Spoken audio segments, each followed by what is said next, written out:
Namaste, Namaste everyone. Welcome to Wave Optics class. So we have seen Huygens wave theory in the previous class. Corpuscular theory failed because it said that light travels faster in denser medium and bends away from the normal when the ray travels from rarer to denser. But actually when the ray travels from rarer to denser, it bends towards the normal, its speed decreases. But according to corpuscular theory, it increases. When it travels from rarer to denser, velocity increases, which is wrong. Practically it is wrong. Practical observed fact is velocity decreases as the light travels from rarer to denser medium. So it failed. So later on Huygens said that light is a wave and it is not a set of particles, it is a longitudinal wave, but he corrected that light shows polarization, that's why it is a transverse wave. But he failed to say how does light travel in vacuum. But later on it was corrected by electromagnetic wave theory, that is given by James Clerk Maxwell. So Huygens gave his own idea that there are, suppose it is a point source of light, there are spherical wavefronts which are growing in size and becoming larger and larger. Every point on the this primary wavefront acts like a secondary source and it gives its own waves and the wavefront grows. And all these secondary waves move in only forward direction, so the light moves in the forward direction. So a point source emits a spherical wavefront, we have seen that. A linear source emits cylindrical wavefronts, and any source, maybe point source or linear source, at very large distance emit we receive plane wavefronts. When it is received at from a large distance, we receive plane wavefronts. So what type of rays that we receive from sun are parallel rays, and it is equivalent to plane wavefront. Okay. Now using Huygens theory of secondary waves, let us try to get try to explain how does light travel, or how does the light bend in prism, lens, mirror, and as well as try to obtain Snell's law. That is what is our aim today. Now Huygens gave a very beautiful explanation regarding this. Now suppose this is a refraction surface which can bend the light in a particular direction. Now according to Huygens, he didn't make the same mistake as made by Newton. He said light travels slower in denser medium, faster in rarer medium. That was corrected in Huygens theory. Now suppose a parallel beam of light is incident on a surface, say like this. A parallel beam of light is incident on a refracting surface. Now what will happen as soon as it enters into the denser medium, say. So this is a parallel beam. Let me make it still parallel because I will have to show many rays here. Yes. So like this. Now a parallel beam of light contains many wavefronts. When they fall on this surface, secondary wavefronts will start traveling, and they travel in different directions. Okay. And suppose this is the normal drawn here, and this is the angle of incidence, right? So if you take this as a single ray, then this is the angle of incidence. So I will write the arrow mark here. And light is filled with this gap, parallel beam. This is not a single ray, it is a parallel beam of light. And okay. Now suppose you divide it into a number of rays. A ray here, like this. Number of rays like this. Now since the ray is incident, the beam is incident at some angle I, the left edge of the beam is incident on this surface, or it starts its journey to the surface in the beginning itself, whereas the rightmost ray in the beam reaches this surface at the end.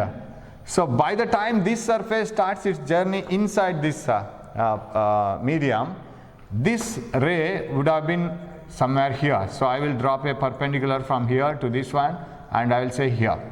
So it is like people going in a march fast, right? Suppose this is a set of soldiers and they are showing a march fast here. So as they come like this, by the time this leftmost soldier is here, the rightmost soldier will be here. Where will be the other soldiers? The soldier who is moving in this path will be somewhere here. Soldier moving here will be somewhere here, and this person will be here. So the different rays of light in this beam, if you could take a beam as a collection of rays, different rays of light in the beam will be in different positions.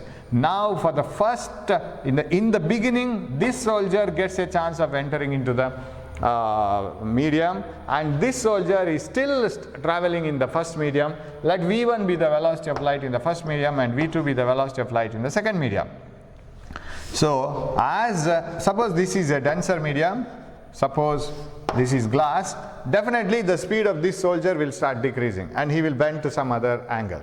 And this soldier is still traveling in air, so he will maintain his own speed, and this soldier is still traveling in air like this. So they will continue their journey.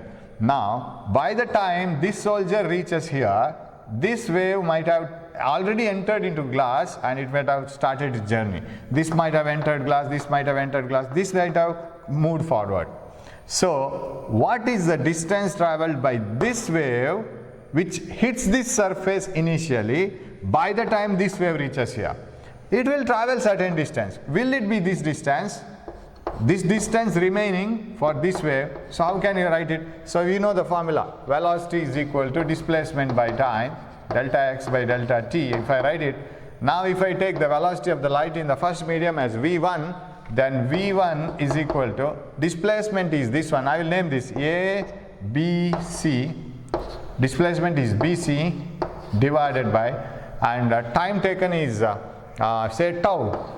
We will take it as a common time. The time taken from by the wave from at the rightmost end to reach from B to C, that is the time in which this has started its journey inside.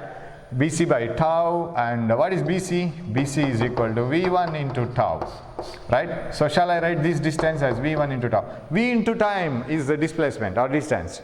So this wave traveling with the speed v1 will take to travel this distance will take a time of tau, and that distance is v1 into tau. That means in a time of tau, say time taken by the wave to travel from here to here is tau. Then how much is this distance? V into tau, because velocity is displacement by time, displacement is velocity into time. So this wave will travel a distance of v1 tau in a time of tau.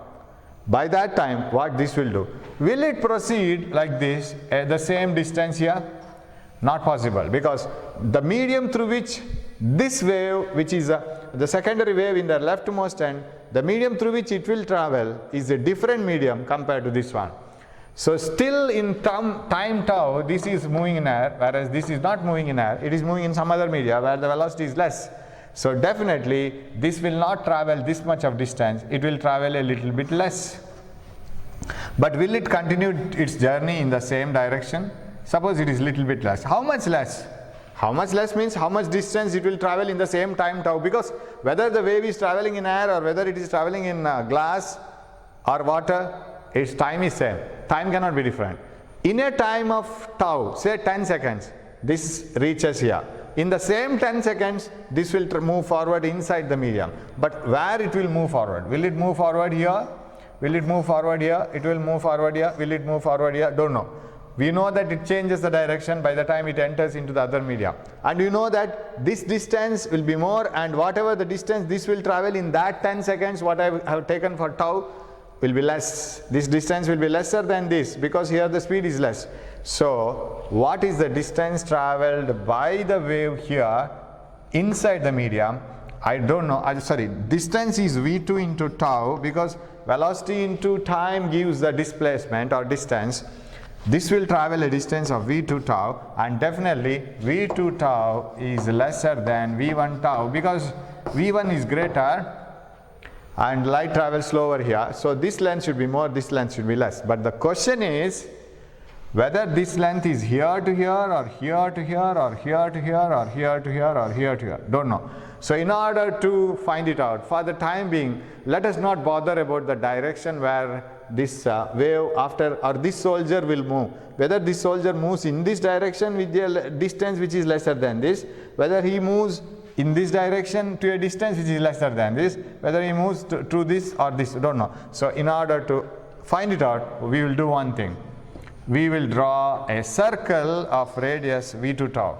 We know that distance is v2 tau, right? v2 into 10 seconds. Distance is lesser than this, but in what direction? Don't know, right?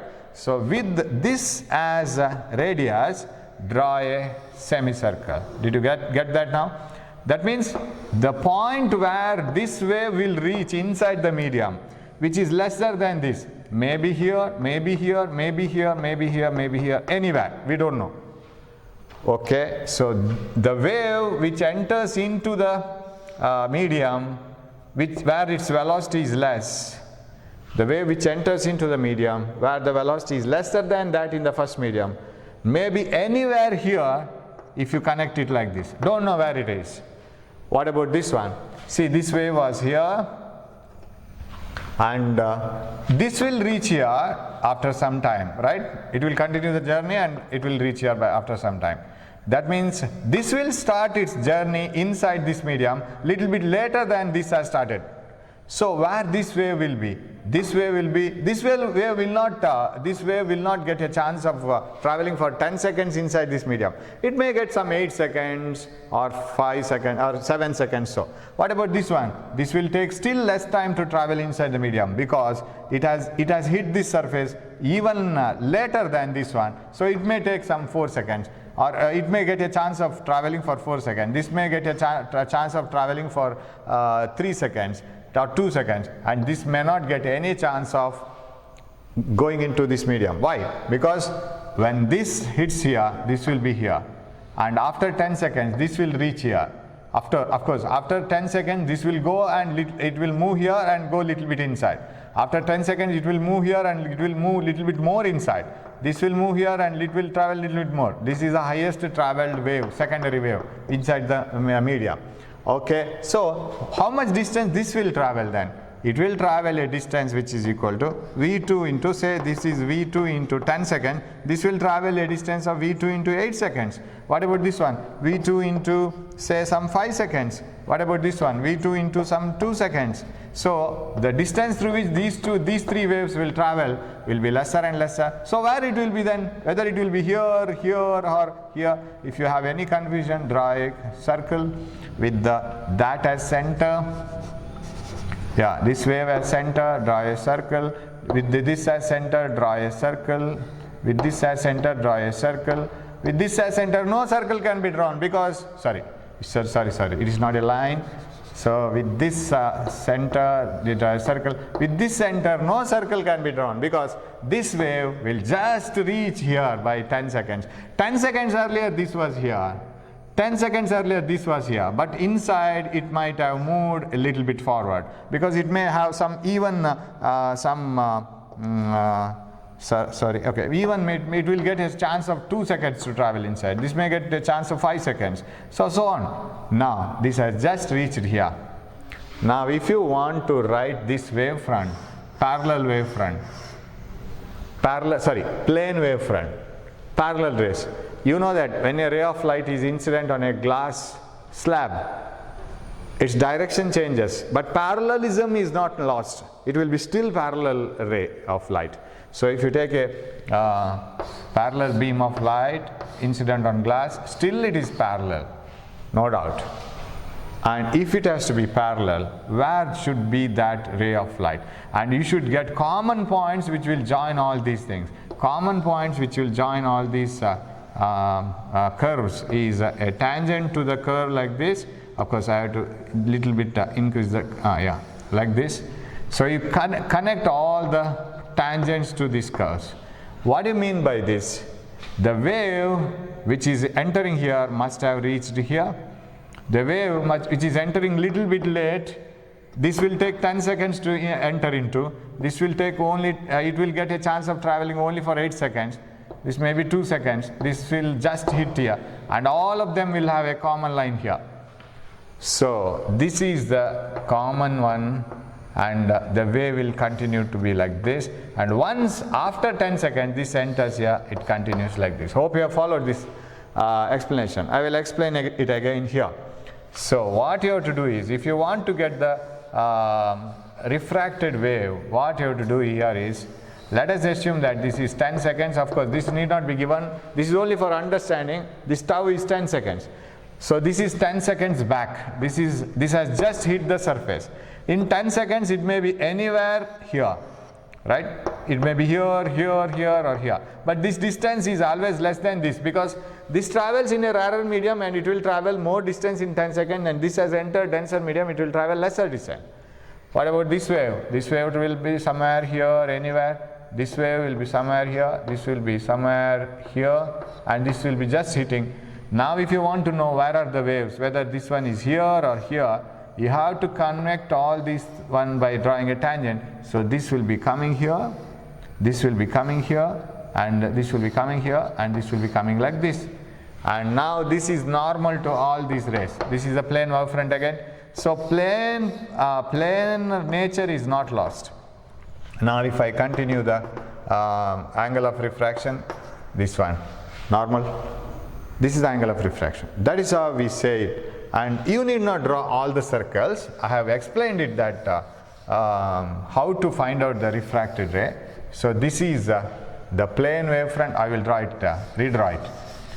So because here it is not a very big derivation, very small derivation. Only the thing is you must understand what you are doing. This is a very new concept, very new idea. So I will take a parallel beam of light and I will make it to fall on the refracting surface. According to Huygens theory, every point of the primary wavefront is a collection of secondary sources.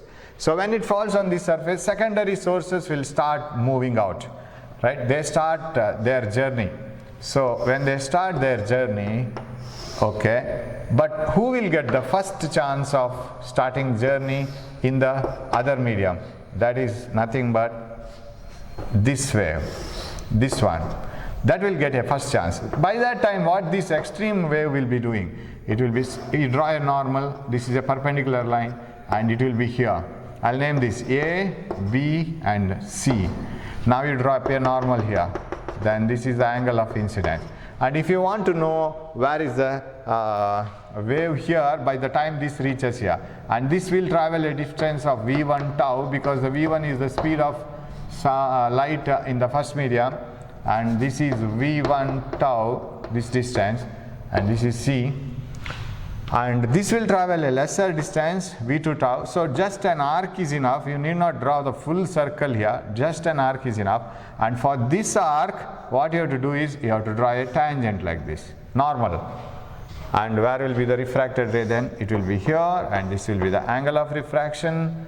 And okay, this, and draw a line parallel to this like this. So this will be lagging behind by 10 seconds or so. And what is this one? This distance is the distance travel. Okay, I will avoid. Yeah, I'll name this as A here. This is V2 tau. In the same 10 seconds of this traveling, how much this has traveled? Lesser than this one. So light ray bends towards the normal. Okay, right. Now we have to prove Snell's law, and all these things are supportive data. So I need not draw that. Now I can rub this. So this is V1 tau, more distance because it is rarer. This is denser, lesser. So the time is same. In 10 seconds this has covered this much. In the same 10 seconds this has covered less. But of course, after once it enters here, this will also have its velocity lesser. Now I want to, and this is R. Now I want to transfer I and R to this triangle and this triangle. What I can do? And this is a normal drawn. In order to show that this is a plane wavefront, in order to show that this is plane, I have drawn a normal. And if this is 90, if this is 90, this is I, this is 90 minus I, correct? That is 90 minus I. But this is 90. And if this has to be 90, this should be I. Because you see, I plus 90 minus I, 90, we get it. So I will rub this. This is I. This is I, this is 90 minus I, because this is perpendicular like this. And if this is 90 minus I, this is perpendicular, this should be I. So I'll rub this also. I will avoid too many letters there. Okay, now R you have to transfer. Where we will transfer R? R has to be transferred. This is R, but this is 90 degree. So this is 90 minus R. If this is 90 minus R, this is 90. Total three angles should be 180, so this is R. Now add it, 90 plus 90 minus R. So that is, okay. 90 plus 90 minus R plus R. So that gives you 180, right? So this is R, but this is perpendicular 90 minus R, but this is already 90. Total should be 180, so this should be R. You just count it, you can get it. Okay.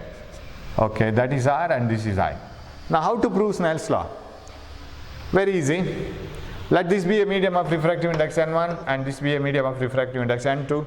velocity of light here is v2, velocity of light here is v1. This is rarer and this is denser, so v1 is taken greater than v2. Now, you take the triangles. I'll take the triangle ABC. What I can get it from here, this is 90 degree because this is the parallel wavefront showing a line. This is also another one line.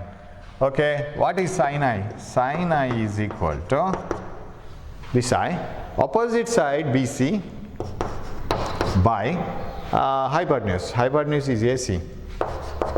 Equation 1. Take sin R in this triangle. Sin R is equal to opposite side, I will take this as AD. Okay, AD divided by hypotenuse. Hypotenuse, this is 90 because this is the line which shows that it's a plane wavefront. Hypotenuse is this one, AC. Of course, BC and AC I could have substituted as V1 tau and V2 tau. I can do it later. Now divide them, sin I by sin R, because that is what gives Snell's law. Sin I by sin R, sin I by sin R equal to, what is sin I? BC by AC. So shall I, okay, BC by AC into sin R is AC by AD. AC by AD. So this gets cancelled. What is sin I by sin R? Sin I by sin R is equal to, BC is V1 tau and AC is V2 tau. You can see it here. BC is V1 tau by V2 tau. Tau gets cancelled. That's why I have taken it as some 10 seconds randomly, because it has nothing to do with the derivation finally. In 10 seconds this will travel here. In the same 10 seconds it has started its journey inside. So what is V1 by V2? Sin I by sin R. So sin I by sin R is equal to V1 by V2.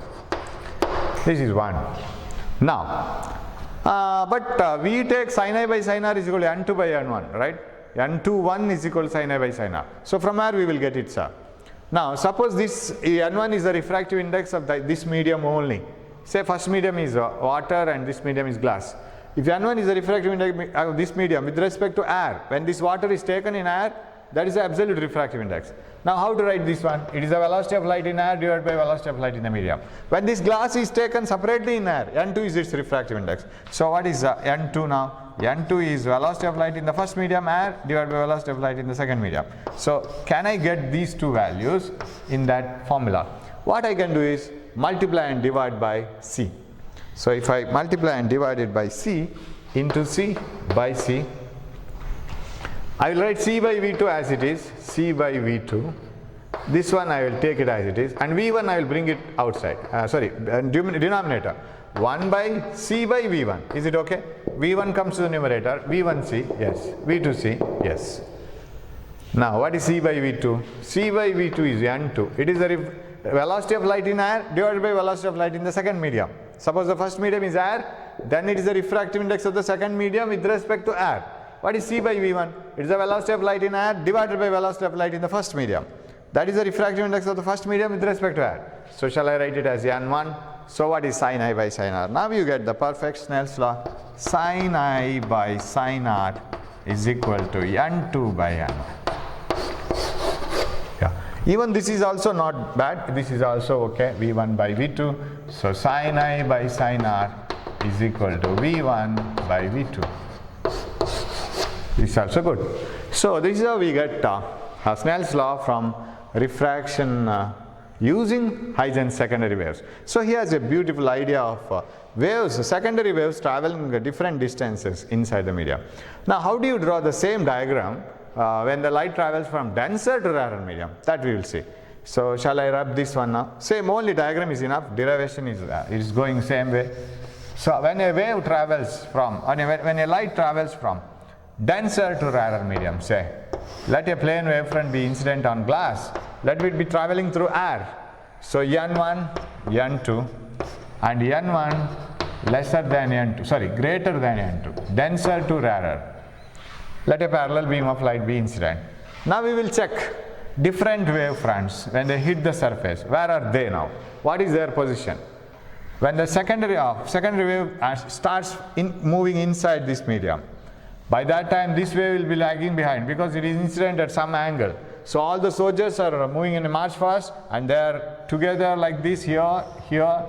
This soldier is parallel to this soldier, and this soldier is parallel to this soldier. They keep on moving. By the time this soldier starts entering into another medium, say sand or concrete or whatever it is, this soldier is here, correct? Now suppose this is AB.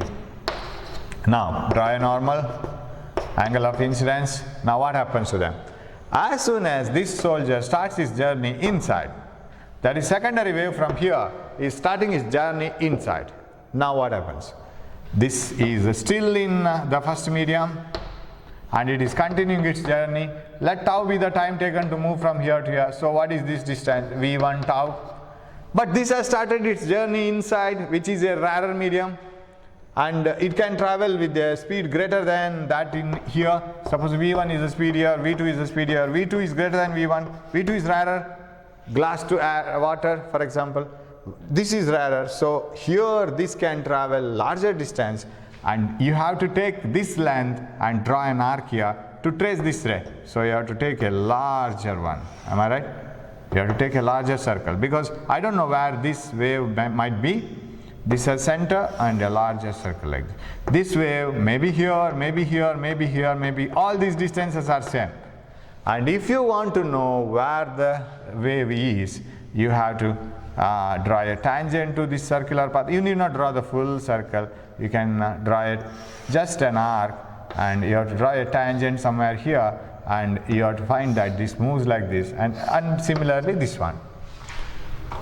Only tangent will touch it here only. So this is the angle of refraction, and it bends away from the normal, and remaining things will be same. So this length, that is V2 tau, will be greater than this length V1 tau. Reason is this, in a time of 10 seconds say, this gets a chance of traveling lesser distance since its speed is lesser here, and because it's a denser medium and this is a rarer medium. As soon as this enters rarer medium, it gets a chance of traveling faster, so it can travel a larger distance, and such a larger distance can be covered with this circle, but we don't know whether it moves here or here or here or here or here. Don't know whether it has moved like this and reached here, same distance V2 tau, same distance. In order to find it out, from here you draw a tangent here, then you will find that it is traveling here. Now suppose if you imagine this wave, of course it has reached here a little bit later, but still it will get a chance of traveling inside by the time this reaches here, but not as much as this much. So it will travel little smaller distance compared to this length. So if you draw a curve for this one, it will be like this, and that curve touches it here. Similarly for this wave, there will be a curve like this, and that curve touches here. So all the common lines are here. This is the refracted wave. It bends away from the normal. Angle of refraction is more. So very nice explanation for refraction, right? The ray of light traveling and moving away from the normal when it travels from denser to rarer, rarer to denser, bending towards the normal. Okay, now, so that is one explanation, right? This is Huygens wave theory. And using this theory, Huygens was able to explain the reflection also. How does light undergo reflection, and why is the angle of incidence equal to angle of reflection?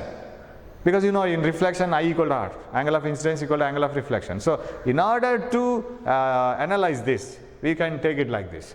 You take a reflecting surface, say mirror, plane mirror. You know that you have to prove now angle of incidence equal to angle of reflection using Huygens theory. Now let a beam of light be incident on this surface. You know that it undergoes reflection. It is incident like this. So this is it's a beam of light, collection of rays.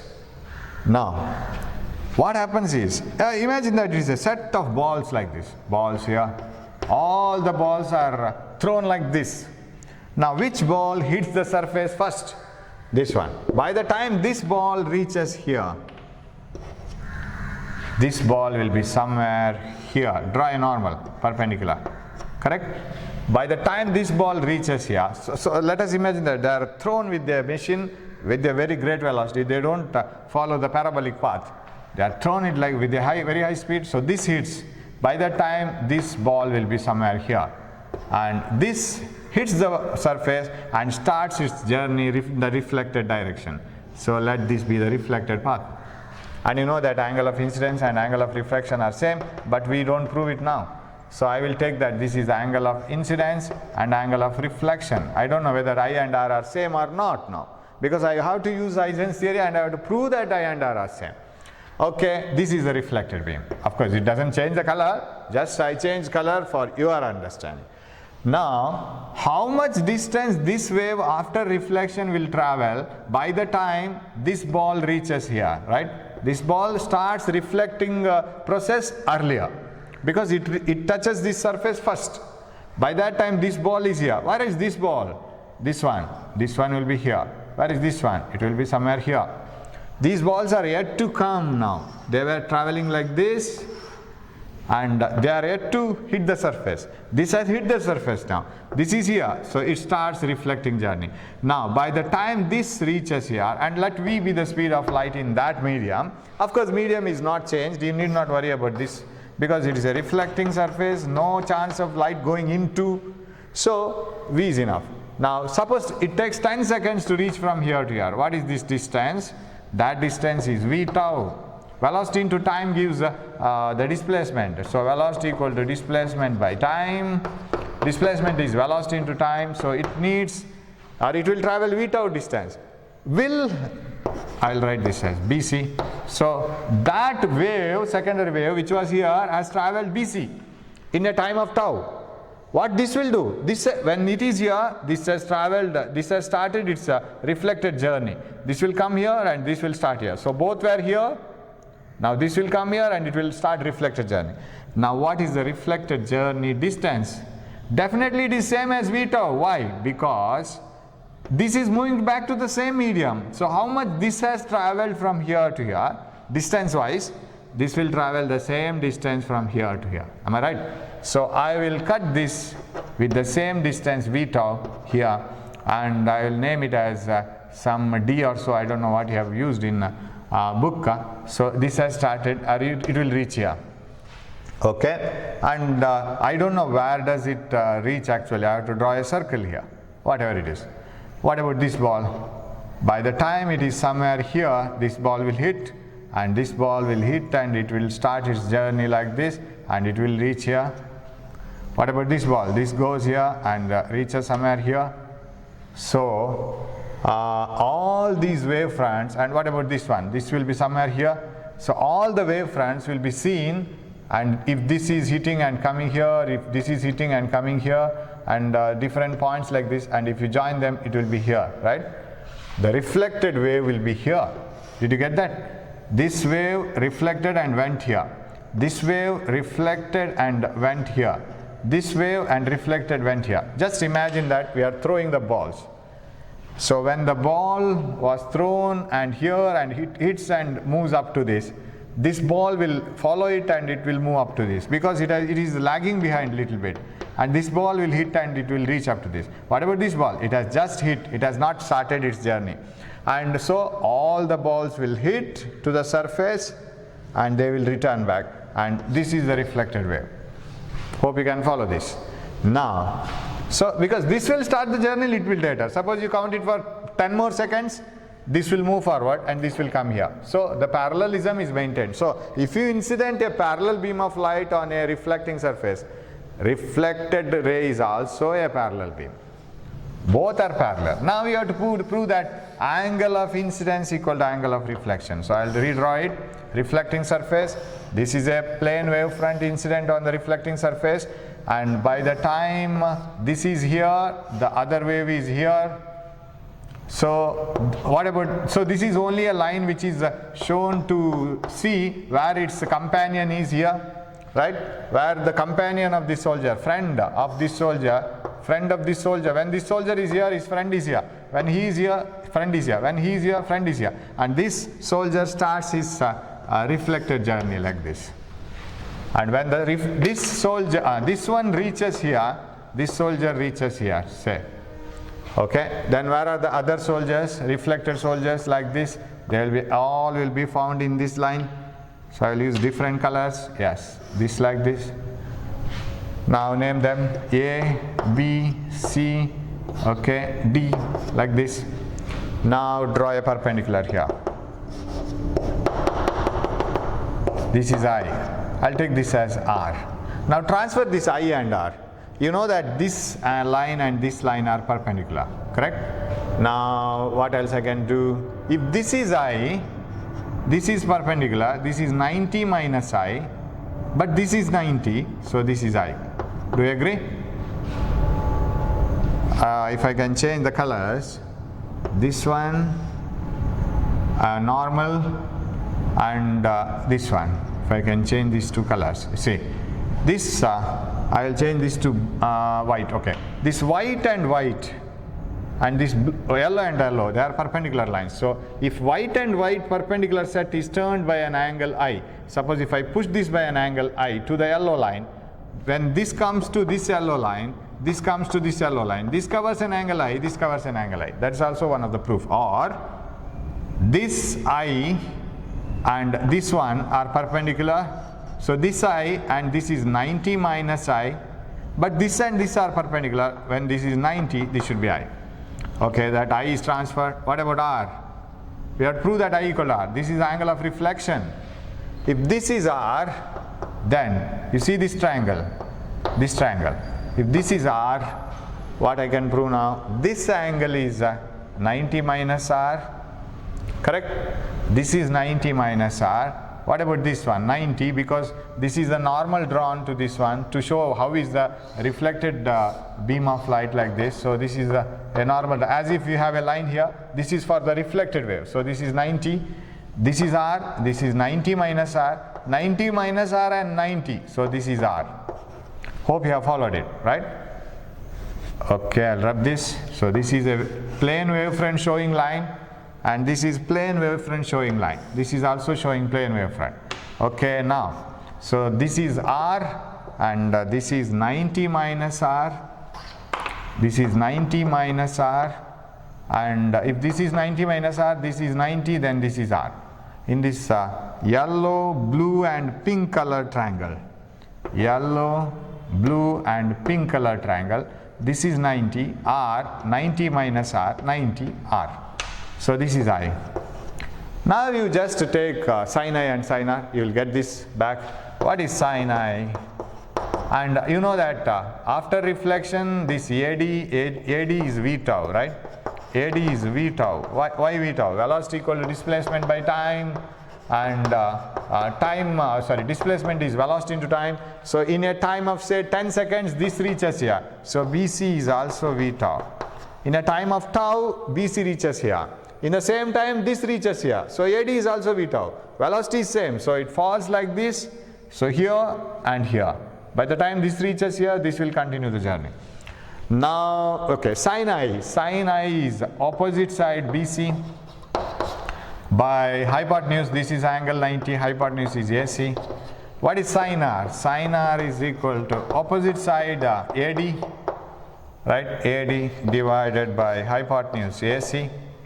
But this can be written as BC is V tau, and what is AC? Okay, AC. What is AD? AD is also V tau. By the time this reaches here, this will reach here in the same medium. So AD is also V tau. So what do you mean by this? Right hand side of these two equations, that is sin I and sin R are same. Sin I is equal to sin R, I is equal to R. If sin theta is something equal to sin theta dash, then theta and theta dash must be same. So I and R are same. So angle of incidence equal to angle of reflection. That means light gets reflected back in the same angle with respect to the normal. So this is how do we prove for reflection. Okay. Now Huygens wave theory is also used to show the refraction in the case of lenses and mirrors. Now suppose you take a lens. We know that in terms of beam of light or rays of light, how do we show? If you show parallel beam of light on an incident on a convex lens, convex lens is a converging lens when it is kept in air, and it converges all the rays of light. And you know that any point source of light emits diverging rays, right? Point source of light emits diverging rays. So what is the wavefront emitted by it? It is a spherical wavefront. And suppose it is a reverse case, suppose we have converging rays of light. It is also a spherical wavefront, but it is a decreasing sized sphere. If it is a diverging ray of light, it is an increasing sized sphere. If it is a converging beam of light, it is a decreasing sized sphere. Spherical wavefronts, the size will be decreasing if it is converging beam of light. If it is diverging beam of light, spherical wavefront size is increasing. Now, how can you say that this lens is converging the rays of light? Very simple. Take a plane wavefront. What do you mean by plane wavefront? You show it in planes like this, right? When a plane wavefront hits the lens, a convex lens, say. Now what happens is, it is very similar to parallel rays. In terms of rays, it is parallel. In terms of wavefront, it is plane. If a parallel beam of light is incident, now some wavefronts hit the glass lens, say, in the beginning, right? It hits it here. And the wavefronts which are moving here, they will take little late time to hit here. And the distance to be traveled inside the lens for different wavefronts, secondary wavefronts I am talking about, are different. The wavefront which is entering here has to travel more distance, whereas the wavefront which is traveling here has to travel lesser distance. And here little more, here highest, again less. So what happens is, all these were traveling together, all the soldiers were moving parallel to each other. This extreme soldier looks into this soldier, he is very parallel to him, and this extreme soldier looks into this soldier, parallel to him. So the two friends are parallel and parallel as they move. But here is a sand ground. But sand is not put in a parallel way, or it is not parallel to the motion. The sand bed is like this, imagine. And this soldier has to travel more in sand, this soldier has to travel less in sand, this soldier less, this one little bit more, this is highest. So what happens? By the time they come out, how will be the soldiers now? How will they look like if they look at their friends like this when they go on a march fast? This soldier will be moving little bit forward because he has to travel little bit less in sand. What about this soldier? This soldier has to travel a little bit more in the sand, so he will lag behind, because you know that in the sand speed is less, in the lens velocity of light is less, so this will lag behind little bit, whereas this will travel more. What about this one? This has to travel little average distance inside the sand. It will be moving little bit forward, but not as much as this one, because this has to travel very less in sand. This person has to travel little more in sand compared to this, so he will lag behind little bit than this person. So if you connect all these waves which are in same phase, so you will get a spherical wavefront. And if you move forward, what happens is, this person will travel here, this person will travel here, and the wavefront keeps on decreasing its size, and at one point it will converge, and that is what you call parallel rays converged by a lens like this. So wavefronts entering into the lens, because of its shape, have to travel different distances inside the lens. So, and the wave which is hitting the middle part of the lens have to travel more distance, and the sides will be less distance. So what happens is, by the time they come out, they will have a different shape but same phase. So they will form a spherical wavefront, and that spherical wavefront keeps on decreasing in its size, because they will change the direction also. As soon as they enter the lens, their direction will also change like this, because of the change in the speed, you know, that is refraction. So that makes the converging beam. Okay, what about a mirror? We will take a mirror now. Okay, you can take a lens, prism also. The same thing happens in a prism. Suppose you take a prism, incident a parallel beam of light like this. The soldiers will go on march fast. Now this one says, I have met that sand bed. This says, no, I have not met the sand bed, and I have not traveled in the sand bed yet. It is at a certain distance, and this person starts his journey. He has to travel more in sand bed, whereas this one has to travel very less, average distance. So what happens? All of them will turn. So this will be lagging behind too much. This person may be traveling too much, average distance, and this person has like this. So they will be in this condition. If this person looks at this person, he will be here, and he will be surprised to see that this has traveled a little bit more. Why? Because this person has to travel, or this secondary wave has to travel lesser in prism, and that makes that secondary wave to travel more. So finally, of course, it will change the direction also. Finally, the wave will bend like this. And you know that if parallel beam of light is incident on a prism, it bends towards the base. Of course, because as it travels through this, the angle will also bend, because the velocity will change. So secondary waves will have again plane. This is a plane wavefront. This is also a plane wavefront. The plane characteristic is not lost. The parallel beam is not lost, but only the thing is it has bent. Now what about a mirror? Concave mirror I'll take a concave mirror, and in a concave mirror, you know, when parallel rays are incident on a concave mirror like this, they get focused at the focus, right? Parallel rays always get focused at the focus. Now if parallel rays are, if a plane wavefront is incident on a concave mirror, what happens? They hit the concave mirror surface. But when they hit the concave mirror surface, this one hits first, so it gets reflected. What about this one? After reflection, this wave, suppose it reaches here, this wave, after a little late, it will hit and it will be here. What about this one? It will hit this mirror not as early as this one, but little late, and it will be somewhere here.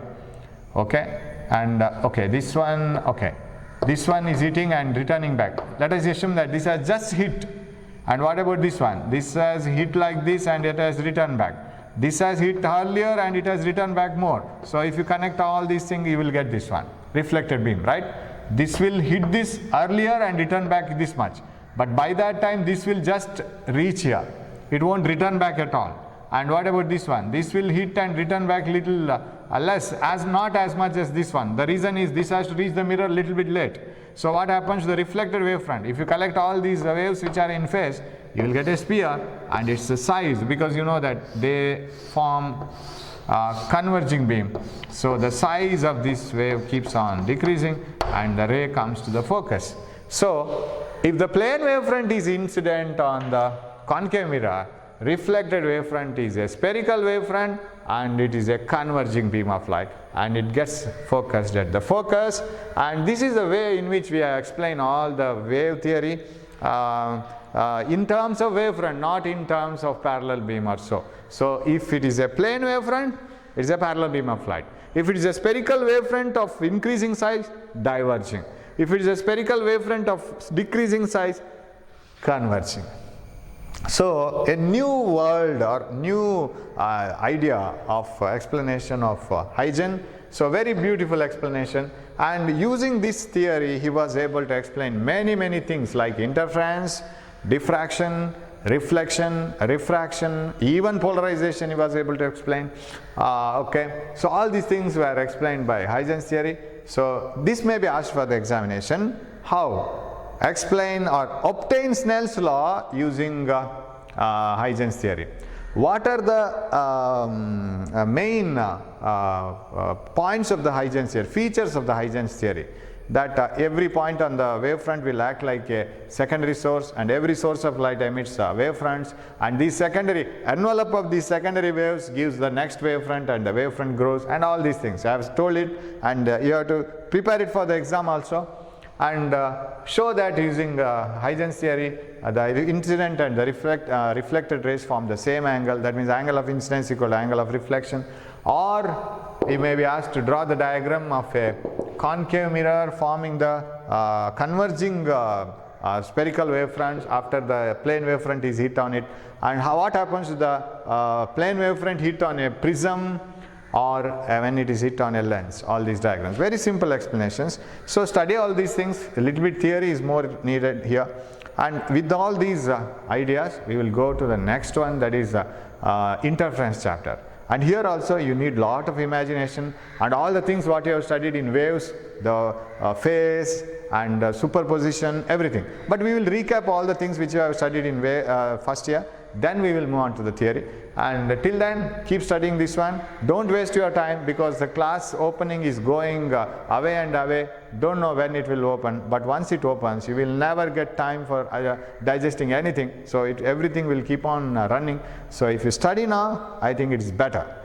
better you will have the things with you, and you can save a little bit of time, or you can relax once the classes start. Otherwise it will be like a hectic schedule. So keep studying all these things. Hope you will do well. So thanks for watching this video. Keep doing well. Thank you. Namaste.